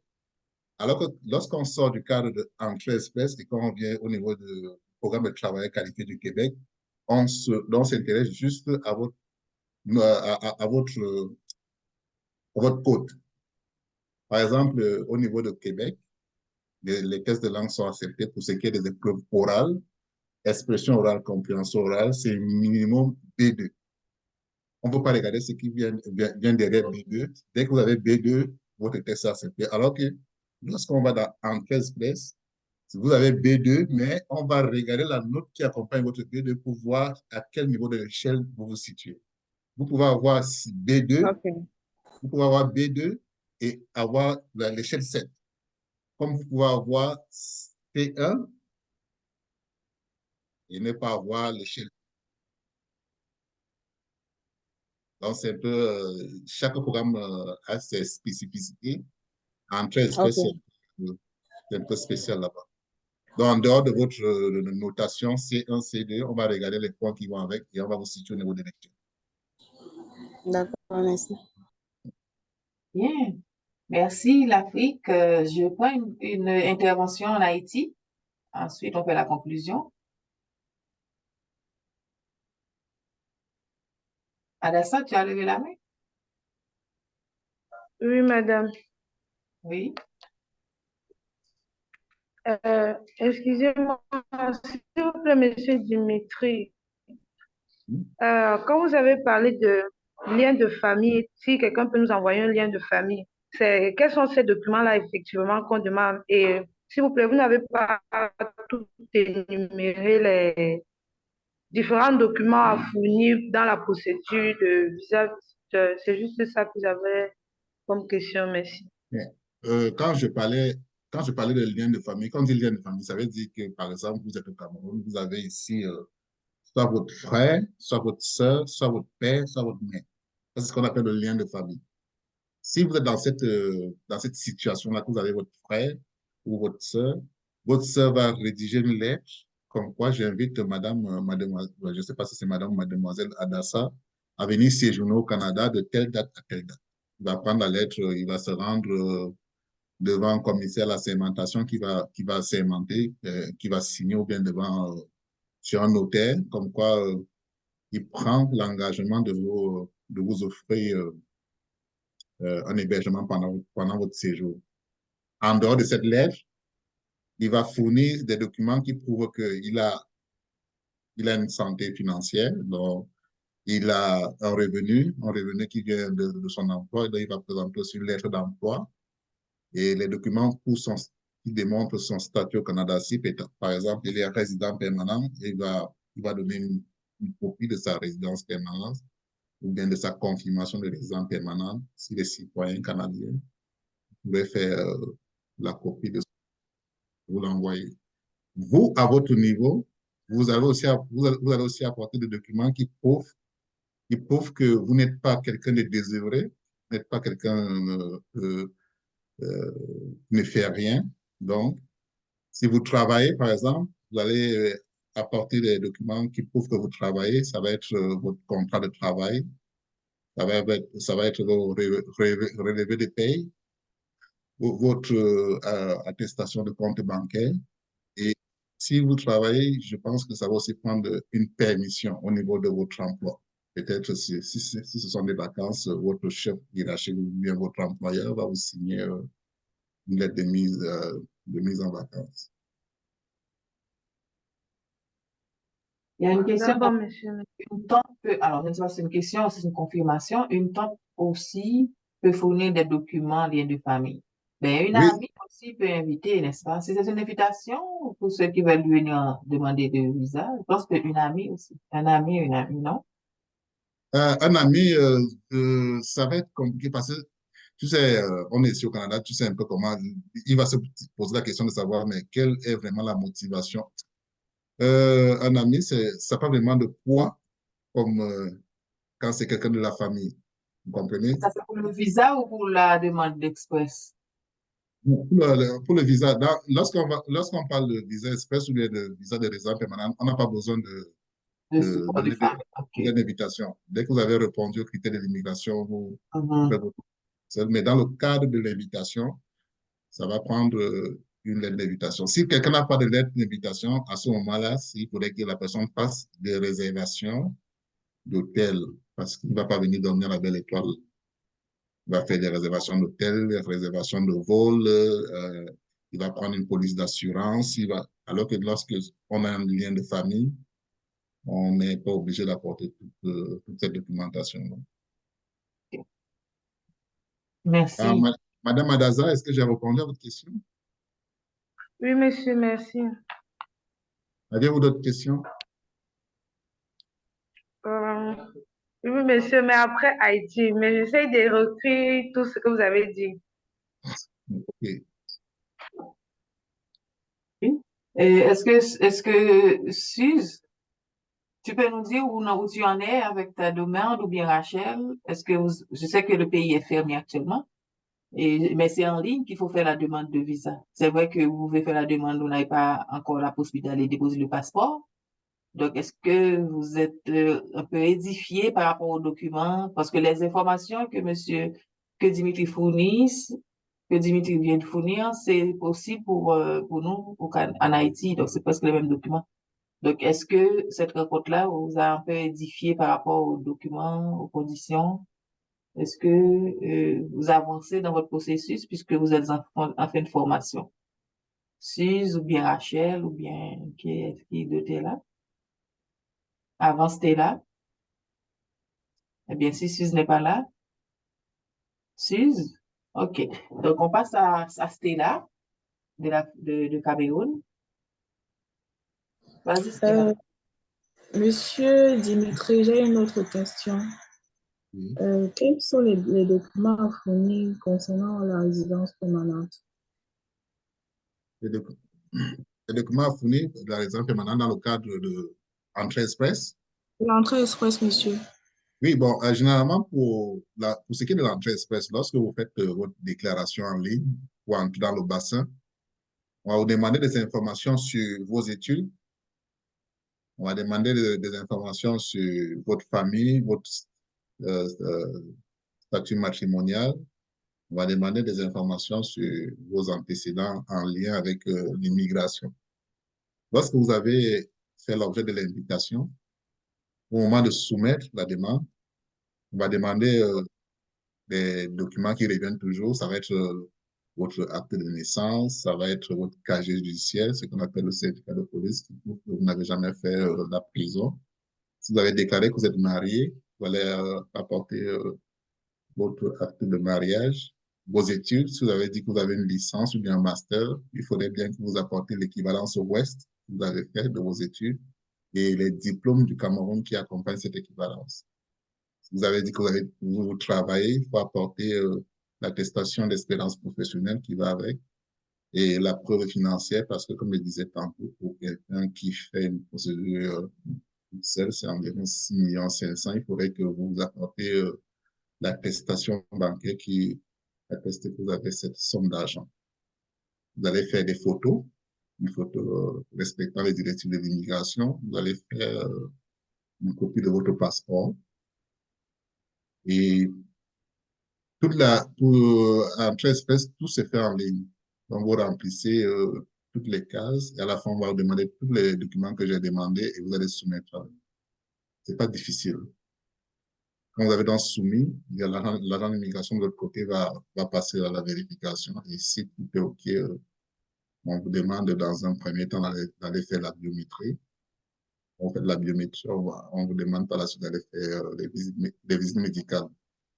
Jusqu'à tout récemment, encore au mois d'octobre 2023, il était possible de faire des visites médicales avant même de soumettre la demande. C'est ce qu'on appelait des visites médicales préalables, mais maintenant, ce n'est plus possible. Vous attendez que l'immigration vous demande d'aller faire la visite médicale. Lorsque vous avez fait la visite médicale, vous le renvoyez, ensuite on vous donne votre verdict.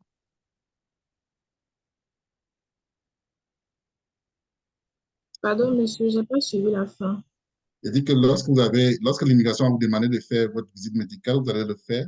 La clinique, là où vous allez faire votre visite médicale, va transférer les résultats à la contre-expertise à l'immigration parce qu'en fait, généralement, on recevra vos résultats de visite médicale. S'il y a quelque chose qui ne va pas, on va demander une contre-expertise. Si tout est OK, l'agent d'immigration approuve votre demande et on vous demande d'envoyer votre passeport pour qu'on puisse coller votre visa de résident permanent dans le passeport. D'accord, monsieur, merci. Ça fait plaisir. Je vous conseille vraiment d'aller prendre une consultation au bureau de monsieur Abou de Dimitri, là, son bureau. Rappelle-nous le nom du bureau. Oui, moi, je suis le promoteur de l'agence d'immigration canadienne La Boussole. Je ne sais pas si vous avez... Au niveau de Yaoundé, nous sommes situés au quartier Damas, face à face Maison Damas. Et à Douala, nous sommes situés à Bonamoussadi, en face de Yapaki Prestige. Donc, ça devrait être un peu connu pour ceux qui vivent à Douala ou à Yaoundé. Donc, Adassa, une dernière intervention. Oui, merci madame. Monsieur, quand vous avez parlé de les frais de capacité financière, quand vous avez un peu essayé de calculer, vous avez converti ça en francs CFA, il s'élevait à 12 millions, ça c'était sans le lien de famille. Maintenant, si ce lien de famille-là est déjà disponible avec la lettre et tout, la lettre d'emploi et le statut du lien de famille, combien maintenant faudrait-il que la personne qui demande le visa doit mettre comme preuve de capacité financière? Ça, c'est la question pour monsieur Dimitri. Et madame, maintenant, comment nous a justifié, madame Esther, comment on a justifié que la lettre pour le départ en congé peut se changer à tout moment? Maintenant, quelle est donc la date à mettre pour le stage? C'est la question. Et la dernière question, c'est dans l'assurance voyage, le prix, ça s'élève à combien? Et est-ce que l'assurance voyage contient aussi l'assurance santé ou c'est deux choses différentes? Et si c'est deux choses différentes, combien coûte aussi l'assurance santé là? C'est ça. Merci. Je laisse Dimitri répondre puisque sa Bon, question est... elle a posé une question à 3 volets. Moi, je vais répondre le premier volet, le dernier, parce que ça est en lien avec l'immigration. Bon, lorsque vous avez votre lien de famille ici, la somme d'argent que j'ai évoquée, il va pas être il va pas être la même chose parce que ça va vraiment baisser parce que quand vous avez un lien de famille, ça veut dire que la personne qui vous adresse l'invitation va vous offrir un hébergement. Vous n'allez pas aller rester à l'hôtel. Donc, ça veut dire, je calculais peut-être sur la base de 4 mois pour dire que 4 mois, c'est 120 nuitées. Si on prend 120 nuitées, déjà à raison de $100 la nuitée, on est à 12 000. Donc, dans les 24 000 dollars, on voit que 12 000 sautent. Donc, ça baisse considérablement. Et pour ce qui est donc de la cause financière dans ce cas, puisque si vous dites à l'immigration que vous travaillez, vous êtes employé quelque part, il faudrait bien que vous apportez une preuve que vous avez une épargne. Une épargne pour quelqu'un qui travaille, ça peut être 1, 2, 3 000. À ce moment-là, ce n'est plus vraiment très, très rigide là. Donc, ce que vous avez dans votre compte, ça peut être 1, 2, 3 millions. Vous faites la preuve financière avec. D'accord, monsieur. Le dernier volet par rapport à la police d'assurance de voyage. La police d'assurance de voyage, c'est quoi? Lorsque vous arrivez ici comme visiteur, comme étudiant, comme, euh, oui, ces deux cas-là, étudiant, visiteur, vous n'êtes pas admissible à la couverture de santé du public. C'est-à-dire, vous ne pouvez, pour ceux qui viennent au Québec, vous n'êtes pas admissible à la RAMQ. La RAMQ, c'est la régie de maladies qui gère l'assurance. Du coup, vous devez vous protéger. Vous devez acheter une police d'assurance privée qui va vous protéger pendant votre séjour. Généralement, le prix, c'est combien? L'assureur, comme dans le domaine de l'automobile, on va tenir compte de beaucoup de critères là. On peut être 2 personnes de même âge, mais on n'a pas le même montant. Est-ce que vous êtes plus à risque? Est-ce que vous êtes moins à risque? On tient compte de paramètres, mais généralement, pour quelqu'un de moins de 30 ans, parce que j'en prends souvent pour certains qui arrivent ici, de moins de 30 ans pour la période de 3 mois, on va être situé dans les $300, donc presque 150 000 pour 3 mois. Donc, dans les $300, vous assurez 50 000 dollars. Donc, c'est votre capital pour la police d'assurance. 50 000 dollars, ça veut dire, lorsque vous êtes arrivé sur le territoire canadien, vous avez 50 000 dollars que vous pouvez avoir accès au cas où vous avez un souci de santé. Et l'assurance, à ce moment, couvre les maladies qui sont survenues pendant votre séjour temporaire. Si vous avez une ancienne maladie, ne pensez pas que vous allez bénéficier de cette police d'assurance. Non. C'est pour des maladies contractées pendant votre séjour en terre canadien. Donc, vous comprenez? Donc, je disais, c'est environ 150 000 pour quelqu'un de moins de 30 ans. Donc, quelqu'un peut-être de plus de 30 ans, on dit, plus on prend de l'âge, plus on est plus prédisposé à faire des maladies, ça va coûter plus cher. D'accord. Elle a posé la question parce qu'elle sait aussi, Dimitri, que je suis conseillère en sécurité financière et c'est moi qui vois les assurances. C'est parce que ça, ce que j'allais apprendre dire, ça, c'est en fonction de la durée de votre séjour. Ordinairement, c'est moins de 3 mois. Les étudiants, les personnes qui travaillent passent ici. Donc, c'est entre 15 jours à 28. C'est des choses qui peuvent coûter moins de $50, dépendamment de votre âge. Mais je sais que pour vous, si vous travaillez, moi, je ne vous conseille pas ordinairement, on ne peut pas passer 3 mois de congé, etc. Donc, c'est sûr que ça va coûter moins que ça, moins que 300. Si ce sont des gens qui viennent passer 15 jours. Ordinairement, les Haïtiens, ils viennent pour 15 jours. Donc, c'est vraiment $54 s'ils ont moins de 30 ans. Et par exemple, pour Blondine, je crois que ça, je viens de calculer, ça a coûté $300 avec son fils pour les deux, pour $322, 328, je ne me rappelle plus, pour 3 mois. Donc, c'est pas quelque chose qui soit cher, mais quand je dis cher, c'est en fonction de votre âge et de la durée. Donc, et puis, il y a, oui, pour ces deux assurances différentes. Il y a l'assurance médicale urgente, c'est ce qu'on appelle l'assurance médicale, qui n'est pas que vous n'êtes pas couvert si vous n'êtes pas québécois, ou vous n'êtes pas résident permanent ou bien un statut d'asile, etc. Mais l'assurance voyage, annulation ou bien interruption de voyage, c'est une autre chose. Si vous achetez un billet d'avion, vous avez un problème, vous ne pouvez pas voyager, vous êtes malade, l'avion ne part pas, par exemple, dans le cas d'Haïti, tous ceux qui avaient acheté leur billet d'avion, il y a la possibilité que l'assurance, que la compagnie vous rembourse l'argent. Mais si c'est vous qui avez un problème, un accident, une maladie, la compagnie ne va pas vous rembourser. Maintenant, c'est votre assurance voyage, annulation qui vous rembourse. Mais honnêtement, je vends très rarement ça parce que souvent, il y a des petites difficultés. Vous voyez, donc c'est 1 000 $ maximum qu'on vous rembourse. Et puis, souvent, on conteste ça. Mais ce que je vous vends, ce qui est obligatoire, c'est vraiment l'assurance médicale en cas d'urgence. Donc, c'est l'assurance médicale urgence.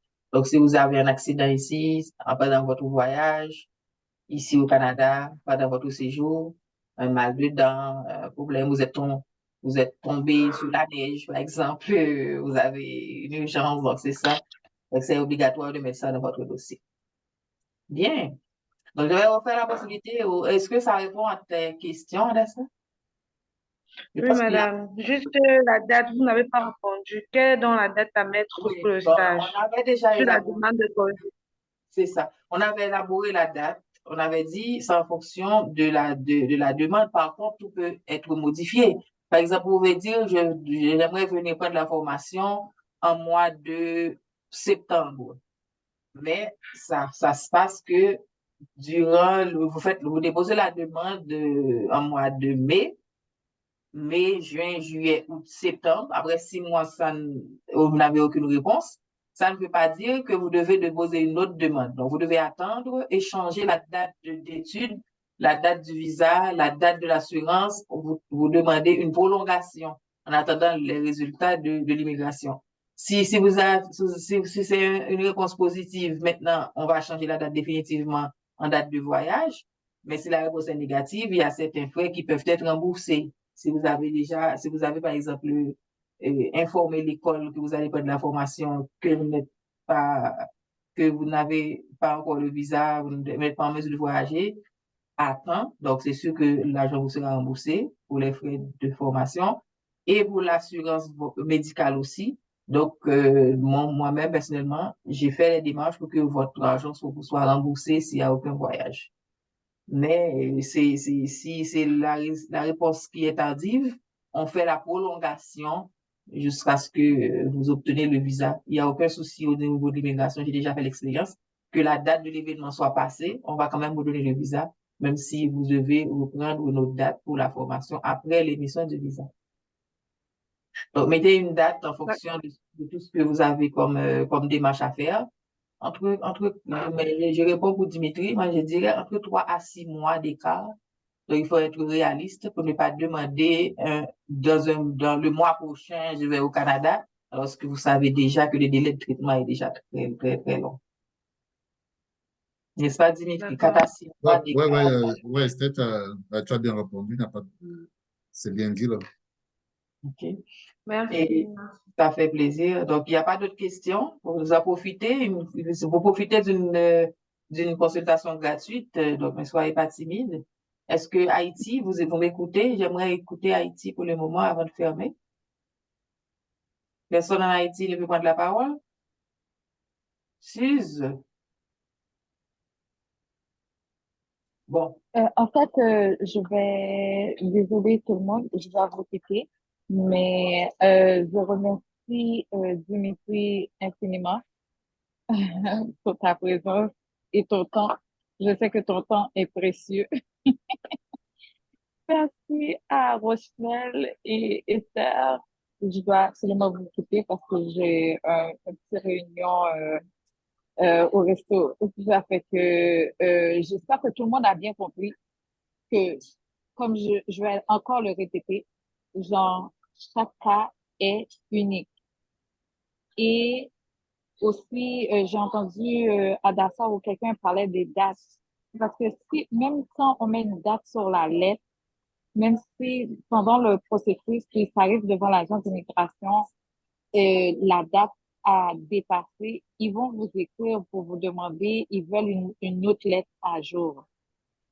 Quoi d'autre que je peux ajouter? Et aussi, si vous avez de la famille déjà établie, que ce soit au Québec, Nouveau-Brunswick, n'importe où au Canada, qui peuvent vous loger pendant votre séjour, le coût, comme vous allez montrer votre situation financière au niveau immigration, ça va être moindre que quelqu'un qui n'a personne, qui va descendre à l'hôtel et qui va avoir tout le monde à charge. Le coût à charge va être plus élevé. Ça fait que, quoi d'autre, qu'est-ce que je voulais vous dire encore? C'est que tout est faisable. Tout est faisable. Du moment que vous avez un papier, il y a toujours quelque chose qu'on peut faire. Et Dimitri, il est le maître en la matière. Sur ce, je vais vous laisser. Puis, notre réunion. Merci. Merci, merci. Merci, Nina. Bye. Bonne fin de Allô? journée.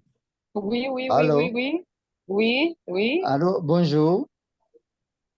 oui, bonjour.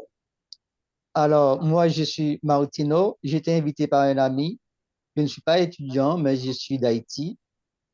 Puisque je vois, il n'y a personne qui veut prendre la parole.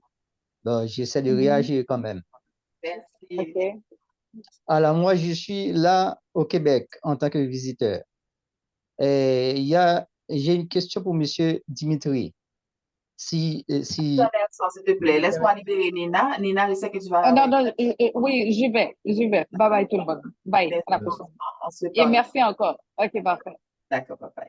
Oui, vas-y, Nelson. Oui. Alors, moi, je suis là au Québec. J'ai une question pour Monsieur Dimitri, si vous me permettez. Oui, je vous écoute. J'ai un visa de visiteur. Et puis, vu la situation de mon pays, j'aimerais bien changer ce visa, prolonger ce visa. Est-ce qu'il y a une possibilité? Votre visa, c'est combien d'années? Comment? C'est 5 ans. 5 ans, oui. Bon, je vais apporter une autre précision pour ce qui est du visa visiteur. Parce que tout à l'heure, il y a une dame qui avait un visa de 5 ans aussi. Elle a parlé au début. Je voudrais vous faire savoir que lorsqu'on vous donne un visa visiteur de 5 ans, 4 ans, 3 ans, il faut savoir que oui, vous avez un visa de 5 ans, mais votre statut dans ce visa-là, c'est 6 mois, renouvelable autant de fois. Donc, si ça fait 6 mois que vous êtes au Canada, il faudrait que vous fassiez le renouvellement. Le renouvellement peut se faire en ligne via votre compte IRCC par lequel vous avez demandé votre visa visiteur. Donc, vous allez là-bas, vous vous reconnectez. Là, c'est pour prolonger, donc proroger votre statut. Là, ça coûte $100. À ce moment-là, ils vont vous demander que vous fassiez une visite médicale parce que le séjour va être supérieur à 6 mois. Tout séjour supérieur à 6 mois est admissible à la visite médicale. Parce que normalement, lorsqu'on fait un visa de visiteur, on n'a pas besoin de faire une visite médicale. Mais si vous devez renouveler votre statut de plus de 6 mois, à ce moment-là, ils vont vous demander d'aller faire des visites médicales. Ils vont vous demander une preuve financière à ce moment-là aussi. Donc, il faudrait que vous apportez des documents financiers comme quoi vous pouvez continuer à vous prendre en charge durant votre séjour de visiteur. D'accord. Merci beaucoup, monsieur. Ça fait plaisir. Et merci, chère madame. Merci, Nelson. Je vois Nelson écrit. Rappelez-moi le nom. C'est Martino Nelson. Ah bien, d'accord. Donc, il vient dit Nelson. Nelson, il faut me contacter aussi en privé. Comme ça, si vous avez besoin d'accompagnement, je pourrais vous D'accord. contacter avec Dimitri directement ou bien Merci, mais manière. comment faire pour vous joindre en privé? Je mets mon téléphone ici sur le chat. 514-706. Un instant, s'il vous plaît, c'est 1751. 514-706-1751. 5 54 14 514 514 706 706 1751. 1751. Ça, c'est mon numéro direct, c'est pas le numéro WhatsApp. D'accord. C'est madame? Madame Guillaume, Esther. D'accord. Et puis, pour ces formatels, il faut aller visiter Joanne Musico is not in this meeting. OK. Ah, OK, j'étais en train d'écrire. OK. Donc, pour ces formatels, il faut aller il faut aller visiter le site de ces formatels. D'accord. Je mets ça en chat, cformatel.ca. Comme ça, tu auras les autres numéros de téléphone et notre contact direct pour qu'on puisse t'accompagner. Ton cas est urgent, il faut vraiment t'accompagner. Merci beaucoup, chère madame. D'accord, ça fait plaisir. Oui, Rachel. Rachel, il y avait une main avant toi, mais tu es d'Haïti. Donc, comment ça se passe pour toi avec ta préparation? Oui, bonsoir tout le monde. Et pardon pour le retard parce que ce n'était pas propice pour moi d'ouvrir mon micro tout à l'heure. Oui, pour moi, Madame Guillaume, ça va. J'espère que la semaine prochaine, je vais soumettre ma demande. Okay. Donc, j'ai déjà donné la lettre d'invitation, tu as déjà reçu la lettre d'invitation du Canada et tu as tous tes documents. Parce que avant de soumettre ton dossier, il faut vraiment, est-ce que tu n'as pas besoin de faire évaluer ton dossier par un consultant? Tu penses que vous allez y aller toute seule? Oui, je vais aller toute seule. Je fais la demande pour moi seule, oui, non pas avec ma famille. Ah ben, ce que je veux dire, as-tu besoin de consultant d'immigration, même si tu paies un petit frais, pour évaluer que tout est correct, ou bien tu es sûr que ton dossier est bien monté, tu n'as pas besoin de conseils professionnels? Tu vas prendre ta chance comme Blondine? Non, je ne crois pas, je n'ai pas besoin de payer pour ça. Très bien, très bien. Donc, je te souhaite bonne chance et puis... Je demande des conseils à d'autres personnes. OK. Et puis, tu montes ton dossier. Très bien. Si tu es là, j'aimerais t'écouter. Puis, mon ami invité, Saint-Tony, jeudi, merci d'ouvrir ton micro. Merci, Rachel. J'entends la question. Oui, De Tony? Rachel ou bien de moi-même? De toi, Non? oui. Rachel a terminé. Je vais dire merci et puis je te donne maintenant le micro. Oui. Merci. Bonsoir tout le monde. Ma question, c'est surtout de savoir si c'est seulement les professionnels de la santé qui sont intéressés à ce programme. D'accord, c'est une bonne question. Nous avons, comme M. Saint-Tony, alors pardon, M. Detou avait essayé de le mentionner tout à l'heure, nous offrons d'autres formations, mais actuellement, les cohortes qui sont présentes, c'est vraiment les professionnels de la santé. Maintenant, le programme de formation n'est pas dédié uniquement aux professionnels de la santé. Si la personne a déjà un visa ou bien peut obtenir un visa visiteur, peut venir passer son stage ici au Canada. Donc, quel que soit le profil, on donne la formation en préposé aux bénéficiaires puisque arrivé ici, la personne pourra facilement faire la demande de travail avec cette formation. Par contre, si la personne n'a pas de travail, n'a pas de statut, ne peut pas vraiment venir faire une demande de visa visiteur, c'est pas évident que cette personne-là, avec une formation de préposé aux bénéficiaires, pourra se qualifier comme résident, comme travailleur qualifié, parce que le niveau qu'on demande est plus qu'un diplôme de formation professionnelle. Dimitri pourra peut-être confirmer ou infirmer. Mais si on veut travailler ici, on a la possibilité de voyager, on prend la formation proposée, rapidement on va trouver du travail qui nous permet de subvenir à nos besoins en attendant de prendre d'autres orientations. C'est ouvert à tout le monde. Par exemple, Lynn qui est là chez nous, elle était psychologue, elle prend la formation, elle travaille ici. Et Blondine, vous voyez, donc il y a d'autres, par exemple, Naïka, elle est de l'administration, elle travaille dans un bureau comme secrétaire, je ne sais pas trop, administratrice, je ne sais pas, mais elle travaille dans un bureau de coopération internationale en Haïti, elle prend la formation, elle a son visa, elle vient faire son stage, on lui offre du travail, on propose aux bénéficiaires. Donc, c'est une orientation Mais pour la personne qui peut voyager, qui est déjà sur place, qui va trouver du travail rapidement pour qu'elle puisse survivre en attendant de prendre d'autres orientations. Parce que je dois vous dire qu'ici, le préposé aux bénéficiaires gagne un salaire plus élevé qu'un comptable, que c'est comptable ou qu'une secrétaire. Donc, c'est des gens qui gagnent minimum $20. Je crois que mes étudiants ont commencé à $21, $22. Donc, tandis qu'une secrétaire commence à $16. Ouais, donc c'est vraiment quelqu'un qui veut gagner de l'argent rapidement pour subvenir à ses besoins, passe par là. Et puis, si la personne n'aime pas trop la santé, pourra s'orienter ailleurs. Donc, c'est ouvert à tous. Il y en a là, c'est pas uniquement pour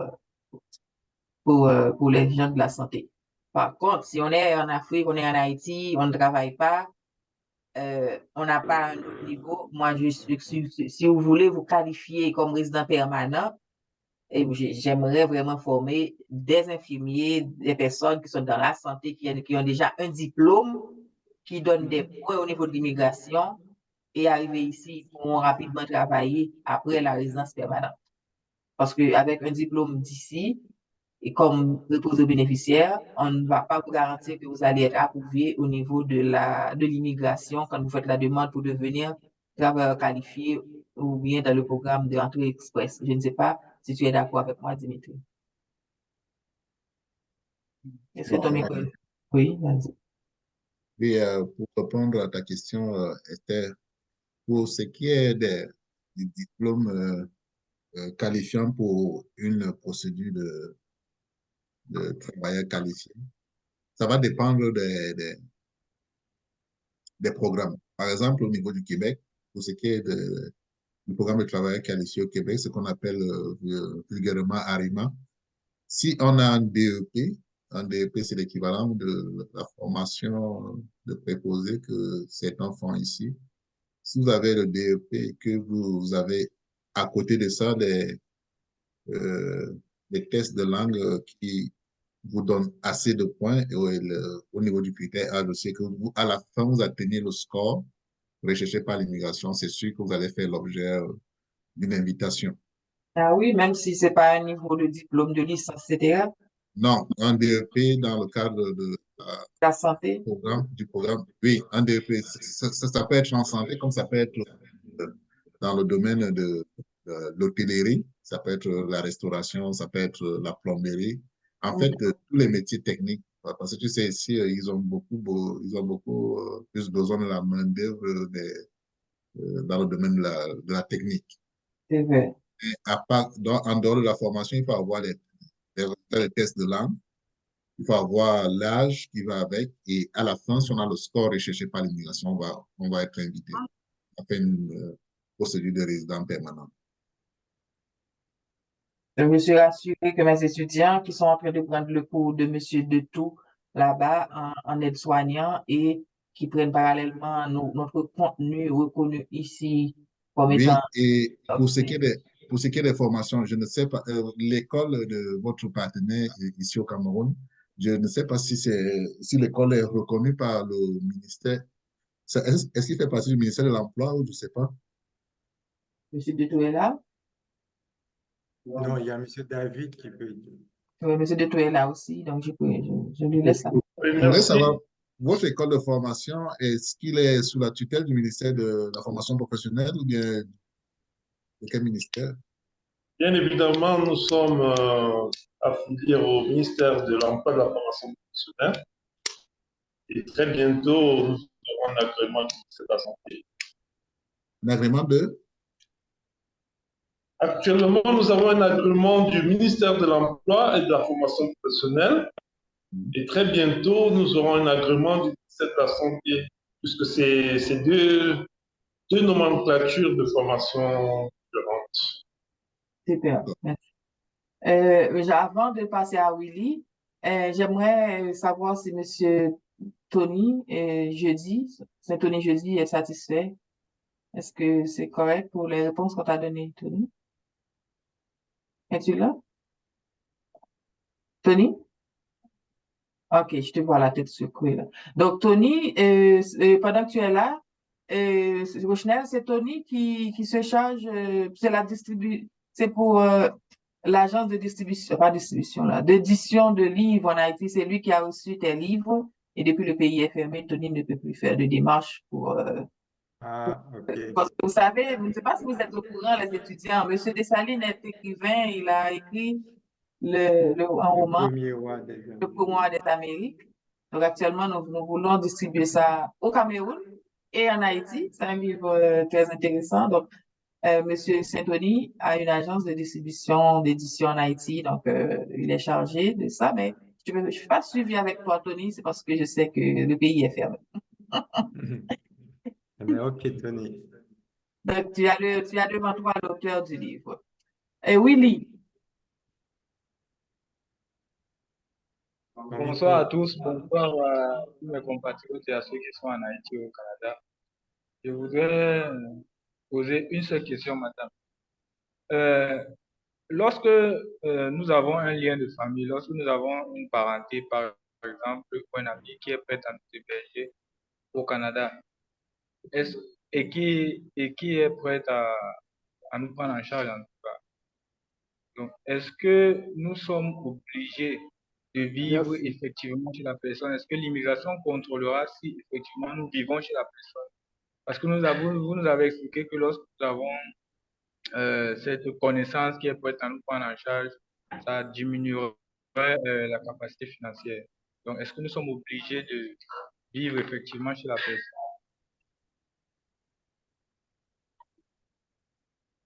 Dimitri, j'aimerais que tu répondes. Bon, Willy, je vais répondre à Willy. Bon, en fait, le Canada ici, c'est pas une prison, là, c'est pas une dictature.